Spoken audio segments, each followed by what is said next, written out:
Suhono, penjual kembang trotoar, sudah 6 bulan ini menekuni jualan kembang atau bunga di kawasan Pasaraya Salatiga, Jawa Tengah.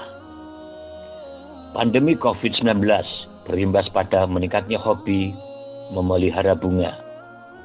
Inilah yang dimanfaatkan oleh Suhono, warga Cetak, Setugur, Getasan, Kabupaten Semarang. Ya, nama saya Suhono. Alamat Jetak, Setugur, Kecamatan Getasan, Kabupaten Semarang. Oh ya, karena gini ceritanya itu panjang sekali, Pak. Waktu itu saya kerja di pabrik, kondisinya di pabrik itu udah ya tidak baik lagi lah, bangkrut. Lalu saya aspirasi jualan tanaman bunga. Tanaman bunga sekarang baru booming di daerah mana-mana. Dan keadaan COVID-19 ini sekarang orang pada nanam bunga. Makanya bunga jadi booming di masyarakat, itu banyak sekali yang pada nanam. Lah karena ini spontanitas saja bunga semakin merebak, jadi masyarakat itu sekarang mengalami dengan keadaan COVID ini toh, guru-guru pada nganggur, pada nanam bunga, terus murid-murid itu juga nganggur di rumah sambil nanam bunga. Jadi bunga sekarang udah melaju bagus. Ya waktu itu modalnya itu cuma gimana ya, karena rumah sudah ada kegiatan pada nanam bunga, aspirasi saya terus beli mobil ini untuk jualan bunga di jalan-jalan, Mas, di pasar kayak gitu. Tapi sekarang kondisinya bagus sekali. Suka duka Suhono sebagai penjual kembang dijalani. Sebagai pedagang kembang, Suhono banyak relasi dan teman, itu sukanya. Sedangkan dukanya jika ada dagangan yang rusak. Namun begitu, Suhono mengaku banyak sukanya di tempat keramaian dan banyak peminat bunga.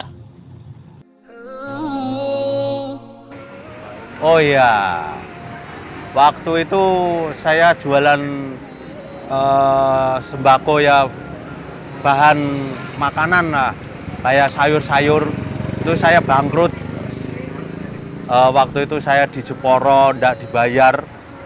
Memang waktu itu saya di pabrik Damatek selama 18 tahun. Waktu itu karena saya kayak dikekang kayak gitu, terus saya mengundurkan diri.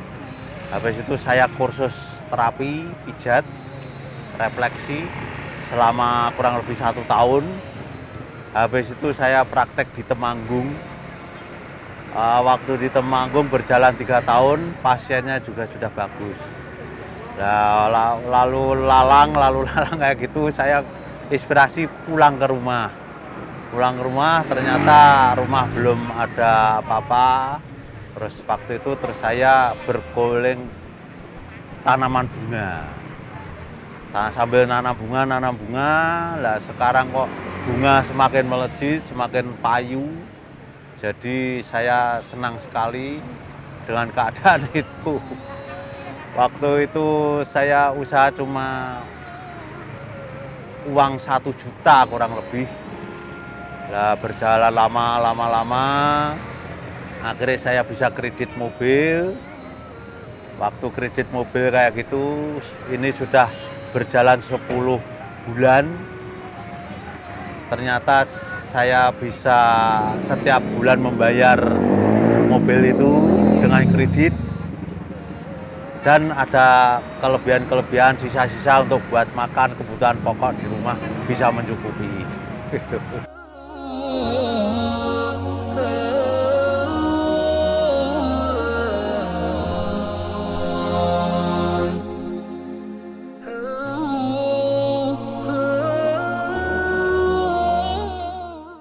Terapi itu sudah jalan selama 3 tahun.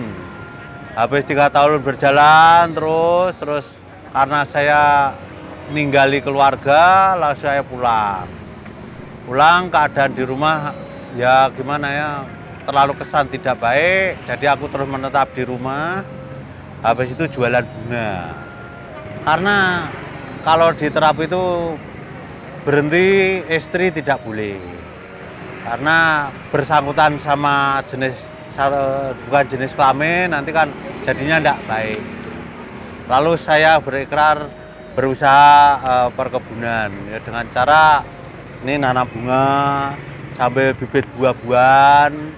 Bibit buah itu macam-macam, tuh aku berjalan sampai 3 bulan. Karena ini pada musim kemarau kan orang para nanam tanaman buah kan sudah tidak mau karena musim kemarau. Samarna tidak hidup gitu. Terus lalu saya pindah lagi ke bunga. Kalau bunga kan sifatnya umum. Jadi di mana tempat bisa pada nanam. Apalagi dengan kegiatan Covid ini kan orang di rumah pada nganggur. Nah, itu digunakan untuk nanam bunga perkebunan gitu. Nah, habis itu saya juga jualan di pinggir jalan, tidak ada tempat. Nah, maka saya di pinggir jalan terus keliling, itu juga laku semuanya. Dan ini sudah berjalan hampir 6 bulan bunga ini.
Dengan mobil pick-up, Suhono setiap harinya menjajakan dagangannya di kawasan Pasaraya Salatiga.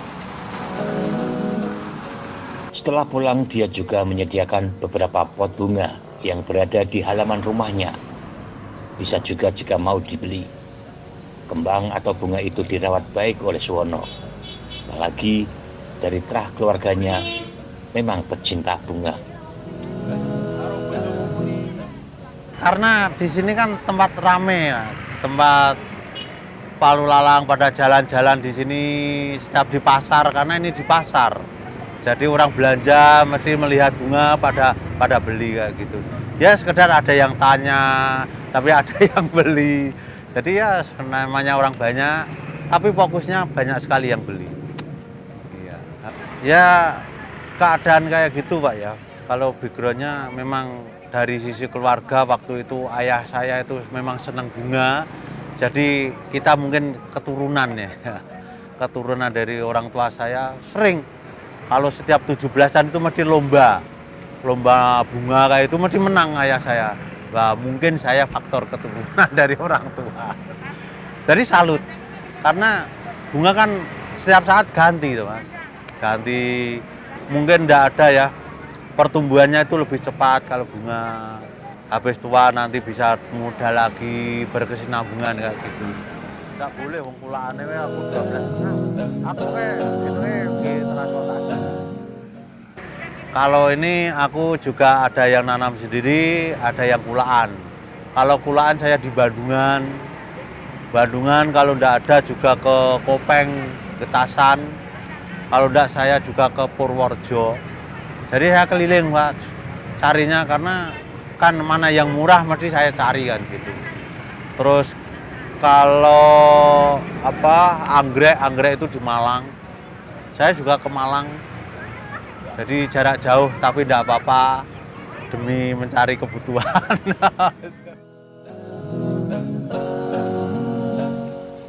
Kalau waktu itu kan saya pesan dulu.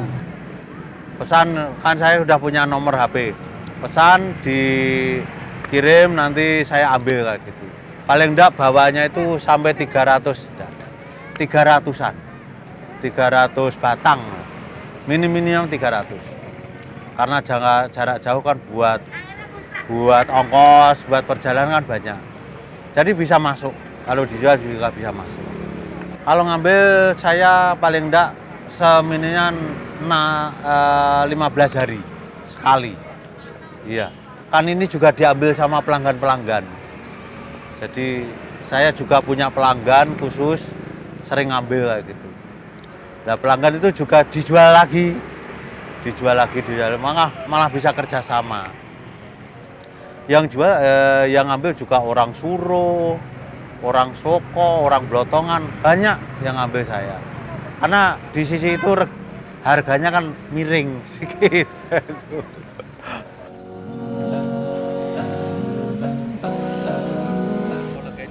Kalau dukanya banyak, Mas. Nah, sukanya juga terlalu, kalau tak ceritakan itu di hati, Mas. Tidak bisa ceritakan dukanya.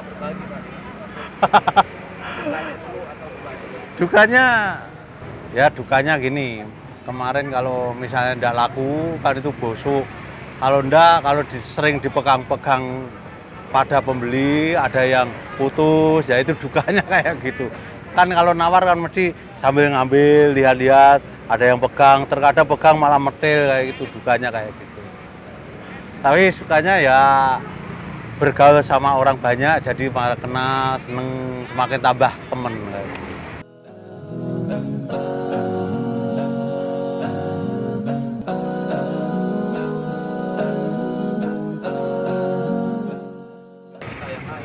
Ya gini, cita-cita karena kan saya tuh masih orang yang miskin, katakan miskin kayak gitu ya. Cita-citanya saya tuh mau mensejahterakan putu saya, cucu saya, karena anak saya cuma satu. Lah, kebetulan anak sudah ningkan, punya cucu satu. Ya, cucu satu itu sing saya dambakan perempuan, ternyata perempuan gitu, putu. Nah, jadi saya seneng sekali mah itu sing saya dambakan. Nanti untuk masa depan cucu saya. Gitu.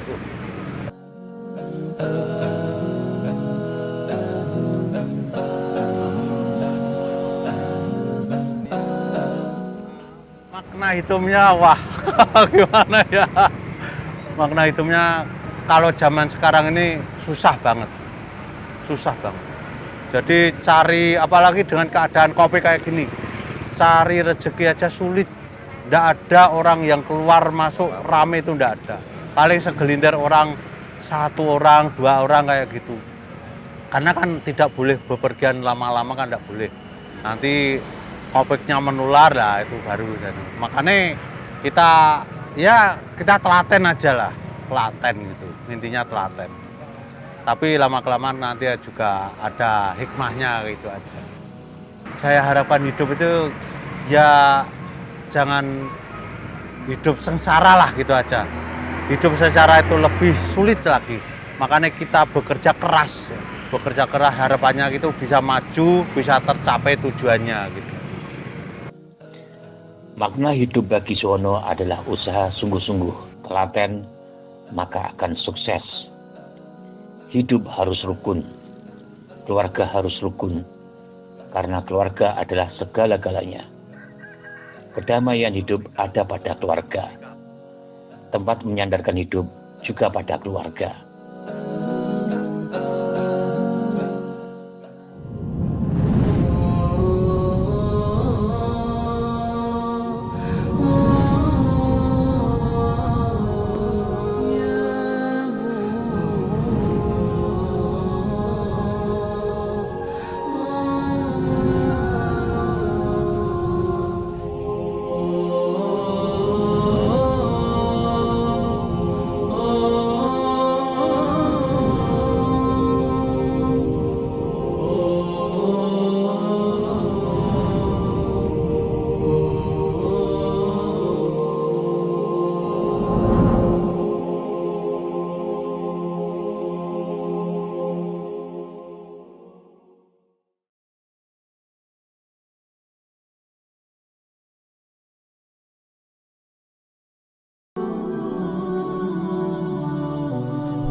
cita-cita Suwono ingin membahagiakan cucunya dari anak semata wayangnya.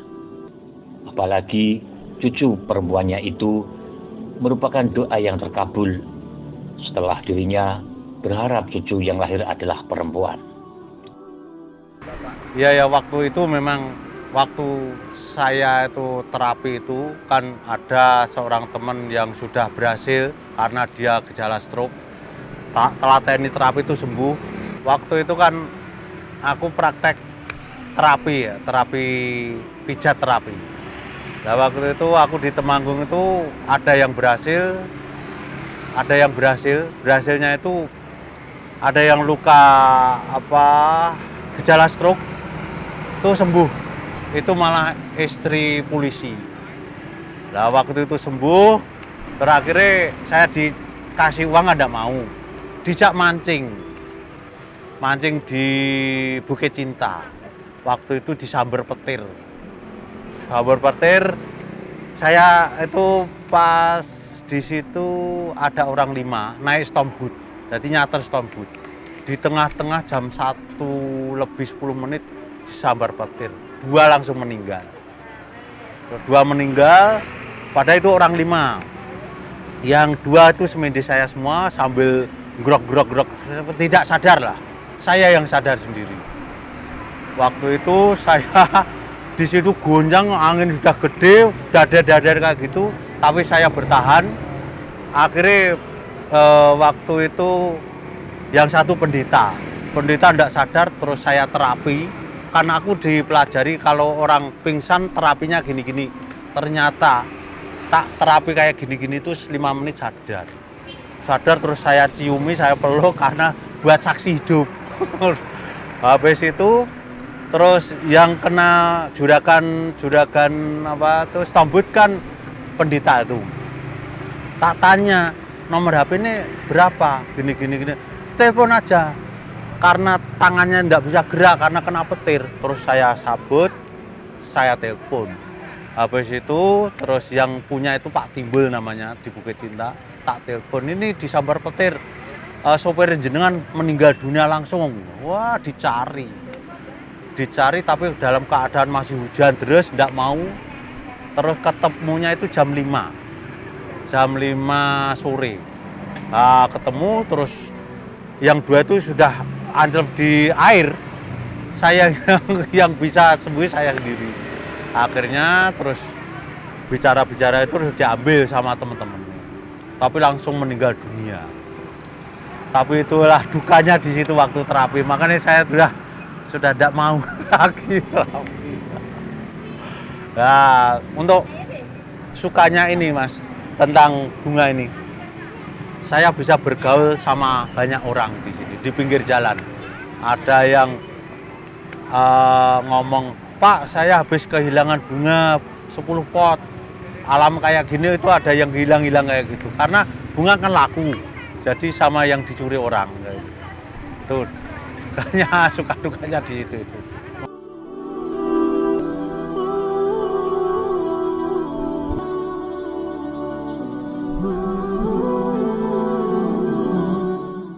Trauma sekali Mas, karena orang kan tidak pernah ada yang mengalami di Sambar Petir masih hidup kan, tidak pernah. Nah itu ternyata 5 orang yang mati, 2 semaput total, saya yang waras dewi. Kalau misalnya saya ikut pingsan, perahu kelelep, pasti kelelep di tengah-tengah. Nah waktu itu saya sadar sendiri, dengan saya berdoa, terus saya sambil terapi pendetanya itu. Nah ternyata pendetanya itu sadar. Habis sadar saya minta nomor HP yang punya perahu, terus saya hubungi, bisa. Habis itu tapi suasana masih hujan, yang punya perahu itu tidak mau. Karena masih hujan, masih petirnya dadar-dadar kayak itu tidak mau. Habis itu sampai jam 5 sore baru ketemu. Habis ketemu dicari sopir 2, yang satu sudah kelam. Nah, dicari dulu, paling enggak nyarinya ya setengah jam. Akhirnya bisa ketemu, terus saya diinggirkan, terus divisum di rumah sakit.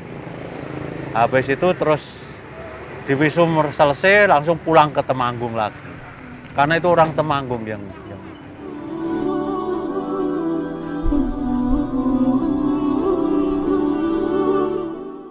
itu harapan kami dalam keluarga, semoga bisa sayuk rukun terus bisa menghidupi keluarga yang baik, ada cungkrah lah, harapannya saya gitu. Waktu tak tinggal memang berantakan, di rumah tidak ada yang punya anak nakal dan sebagainya. Waktu itu makanya saya pulang saya didik anak, ternyata anak sudah jadi orang yang baik. Harapan saya nanti jangan sampai hal-hal yang kemarin terulang lagi.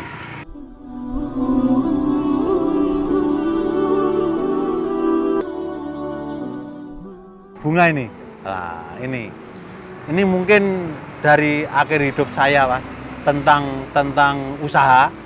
Karena dalam usaha bunga ini saya tidak pernah rugi. Jadi saya punya laba sambil saya bertambah modal kayak gitu. Makanya itu mungkin kehidupan saya melalui bunga ini. Dari sekian usaha-usaha kayak kemarin. Makanya hasil sama buah-buahan juga ada hasilnya. Terus sayur-sayur itu juga tidak berhasil lah. Tidak ada yang bayar semuanya. Diutang tapi tidak mau bayar.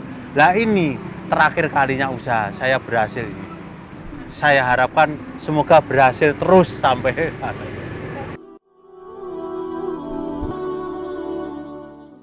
Karena kemarin itu makna tidak berhasil, kayak usaha itu kan tidak pernah punya laba.